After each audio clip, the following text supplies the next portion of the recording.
Conventions of real horror teaser are embedded in our media product to make the media product realistic and entertaining for the target audience.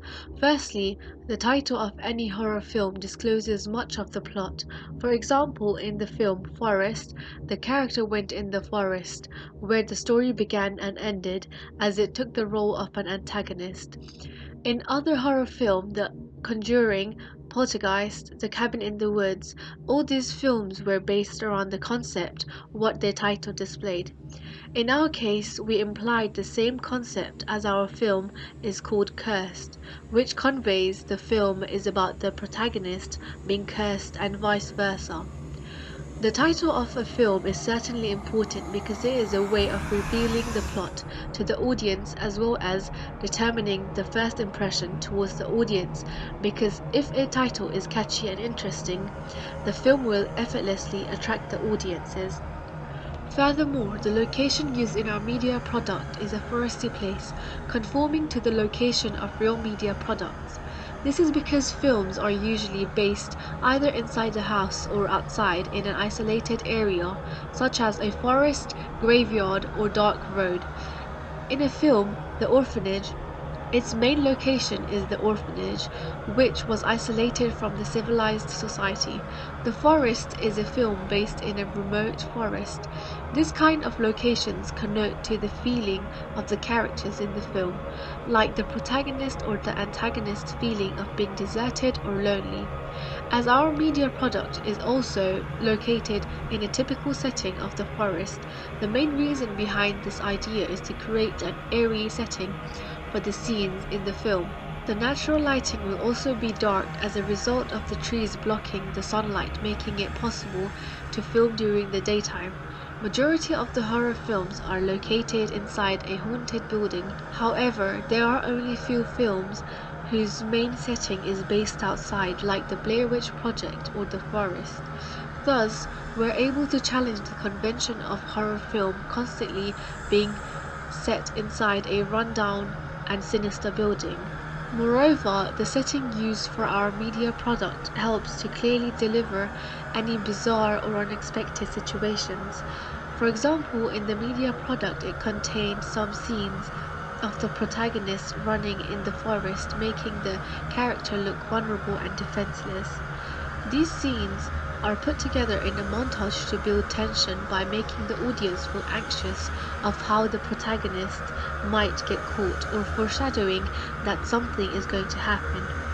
Most teasers starts with an establishing shot of the main setting to make the audience aware that the place is special and most important scenes will take place in that location. An establishing shot is also included in the media product as a way of showing the audience the main location and to start the teaser with a chilling start because the establishing shot is of a dark and mysterious forest, which will engross the audience from the beginning. The media product does not contain any male characters, which challenges the convention of a horror film due to the fact that most female characters rely on the male characters, and during the absence of the male character, they use phallic symbol to protect themselves. For example, in Friday the 13th, a female character uses a weapon to protect herself as there was no presence of a male character. Even though the protagonist is portrayed as fragile and incapable of fighting back, she is the final girl and the protagonist, which subverts from the stereotype of how only male characters are presented as the protagonist. Finally, in terms of mise-en-scène, the media product has used props that are conventional of a horror film. Such props are blood and the use of dark costumes. The blood is used to connote danger and vulnerability towards the character who has been hurt, in this case the protagonist. In the film The Texas Chainsaw Massacre, a lot of blood was used to make the audience feel uncomfortable and frightened for the character, but can also be perceived as sadistic voyeurism, as some audience will enjoy the violence and the character being murdered. The costumes used for the antagonist is dark to connote evil and portray sinister vibe to make the audience feel hatred and fear the evil spirit. The ancillary text consists of magazine front cover and film poster. For these two ancillary texts, my original plan was to get images of the teaser trailer but wasn't promoting the film as it wasn't suitable for these texts, especially in terms of quality and professionalism. Therefore, this led us to set up a photo shoot which allowed me to have a variety of high quality images with different angles and characters.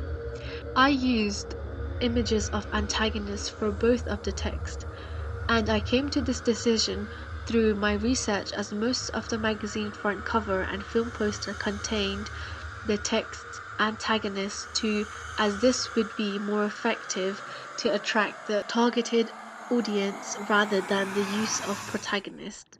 Few examples are Empire promoted The Dark Knight throughout the use of Joker. A classic film is Psycho, where they have also used the antagonist to promote the film. A film poster also mostly uses antagonist or the protagonist's anxious facial expression with sinister symbols and shadows at the background. When my teaser trailer is combined with the ancillary text, it is very effective as the ancillary texts have successfully portrayed the conventions of horror film to attract the target audience. The use of antagonist as the main model for both the text has allowed it to have an eerie atmosphere and make the overall media product effective and professional throughout the different effects used in the media product. My magazine cover's main image is shot through a low angle to portray the character's dominance, and the effect of having a cracked skin is also added to make the overall image unpleasant. These effects allow the image to have a link with the teaser trailer because of its disturbing storyline. Moreover, the font styles are bold to make it masculine to match the teaser trailer's standard of terrifying storyline. Also, the title of the film is distorted, establishing convention of a horror genre. In addition, my teaser trailer contains similar bold font style, constructing similarities between the two texts. However, there are some flaws in the magazine cover as the main image does not look as frightening as I wanted to. This could be a result of not adding any effect in the eyes as I added for the poster. But most horror films magazine cover do not have too much of an intimidating main image. It could be because magazine covers contain additional cover lines such as adverts, interviews, skyline, mastheads, and many more. Therefore, to make sure all these elements are blended together, the main image shouldn't be exaggerated as much as it should in the poster. This magazine cover is able to complement the teaser trailer as it successfully reflects on the story portrayed in the teaser trailer. My poster's main image has a dispersion effect around the image to make the face stand out. This places great emphasis on the sinister facial expression. The expression is strengthened through the effect of making the eyes all black, which represents evilness and danger. Also, a small white reflection is added to allow the eyes to look more realistic and make the eyeballs have a rounder shape instead of its boring, flat-looking image. The texts contained in the poster are quite bold with additional cracking effect for the title of the film. This allows the poster to relate with the magazine cover as well as the trailer itself. In all these media texts, the film title's color is white, making each other link with one another, and the consistency of using white could be a way of representing the film itself. This is because the promotional package is promoted across cross-media platform, allowing the audience to easily access the product, especially as a result of technological convergence. As I was unsure as to what kind of font and images to add to the print media products, I carried out a survey to gain market research feedback. This allowed me to gain some ideas of what is appealing to my target audience, leading my ancillary text to contain specific elements. Some ideas were to have the antagonist as the main image for both text and the bold title. These data helped me find the target audience's likes and dislikes in media text, which meant I would mostly be adding what the audience found the most appealing to make my media text meet customer satisfaction. Moreover, for the teaser trailer, the data highly recommended to include montage and slow motion scenes. We made sure these factors were in our teaser trailer, which gained positive audience feedback. This feedback links with the uses and gratification theory because such features promote entertainment which meets the audience's needs.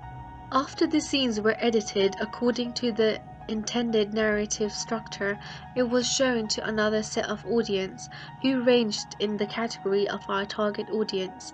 Their feedback were to amend the size and speed of the text in our teaser trailer.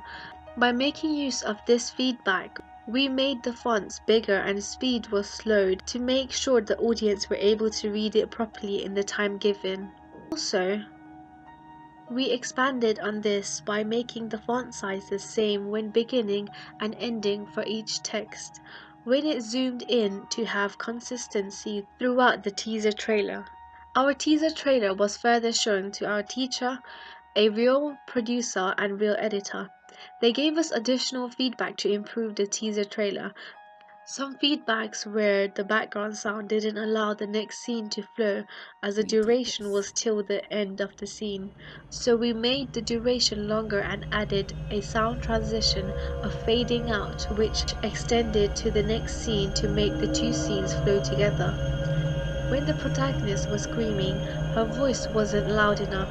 Thus, we made sound effects of the scream louder. Also, before we had an effect of losing signal which was taken out, as it wasn't able to associate with the rest of the scenes which took place in the forest. Also removing the effect, we made different scenes have a glitch effect and adding transition of an addictive dissolve to make it flow smoothly. We also added a symbol of death during the scene where the protagonist was hugging her knee, which didn't blend well with the main scene, therefore had to be taken out. By taking an account of all these feedbacks, we were able to improve our teaser trailer drastically, making it look appealing to the target audience as well as professional. Technological conversions played a huge role during the construction and research stage, as the use of social media such as Instagram and Tumblr was quite useful to gain ideas for different effects used in the magazine cover and poster. For the teaser trailer, YouTube is where we gained our inspiration by watching teasers for horror films such as The Forest, Insidious, and many more. YouTube was one of the most important media technology which helped me throughout the process of constructing all the media tech, because when I wasn't sure of how certain things worked in software such as Adobe Premiere Pro for the teaser trailer and Photoshop, which was the first time using it to construct print media and film title for a teaser trailer, whose problem was solved through YouTube tutorials. Google was used for the majority of the time to search for information on different effects that could be used for the media text, and for a mood board which helped influence different ideas for my media text. For editing, we used two different softwares. For the montage, we used iMovie because iMovie was easier, and we did experiment to discover if there was much difference between the two software. Premiere Pro was used for the rest of the teaser trailer because it was much more sophisticated due to its variety of effects. We imported copyright-free soundtracks but also recorded our voice from their voice recorder for breathing sound and when calling Lucy's name. I have used a blog to upload all the research, planning, evaluation, and the media text. In the blog, I have used different websites to upload information. I have mostly used Prezi, SlideShare, and Dailymotion, especially for presentation and research, but also uploaded through normal blog posts. Finally, we have used YouTube to upload our teaser trailer to post it in our blog, and for the evaluation, I am using Premiere Pro to create a video and publish it in the blog.